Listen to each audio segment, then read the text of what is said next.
estudiando. Estoy estudiando valenciano. Sí. Se me ha olvidado. Falta que nos la dejen para el lunes.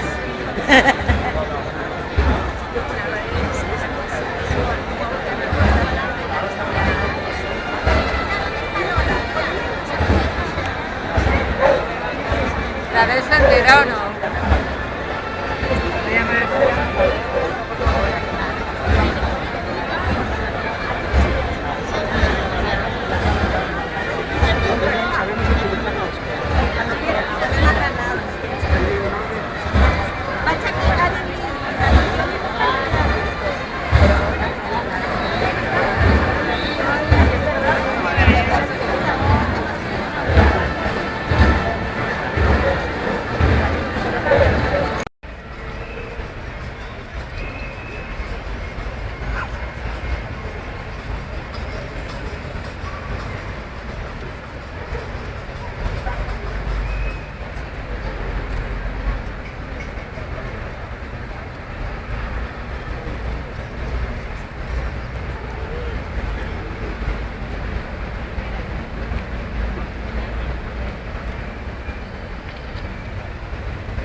Después de acabar esta a las 10 en la zona de educación.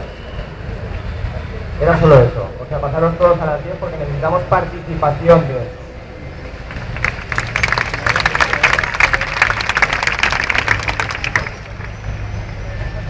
Vale, ahora va la Comisión de Resolución de Conflictos.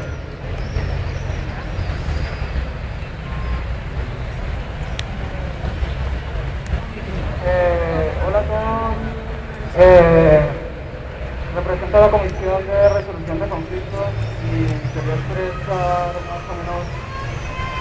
expresar más o menos cómo han estado las cosas aquí. Vale. Lo que había más gente, allí hay una comisión de participantes que intuyo que es como esta de apoyo, y todas las noches, todos los días se acerca gente de voluntarios para trabajar en las comisiones, en los grupos de apoyo, para formar parte de esto que es muy grande. Y bueno, todas las noches también se montan nuevas carpas. Anoche mismo se montó una carpa inmensa, el día anterior llegó una casa prefabricada también para hacer punto limpio, o sea, aquello es inmenso, cada día se hace más grande.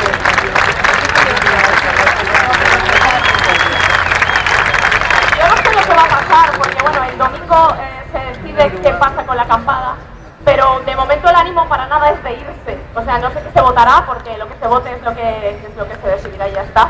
Pero si nos vamos de ahí es porque hay una propuesta real de continuidad, de que se puede seguir avanzando de alguna forma paralela o de alguna manera real, o porque nos desalojan, ¿no? Entonces, de momento, aquello está bastante tranquilo y con muchas ganas de seguir trabajando.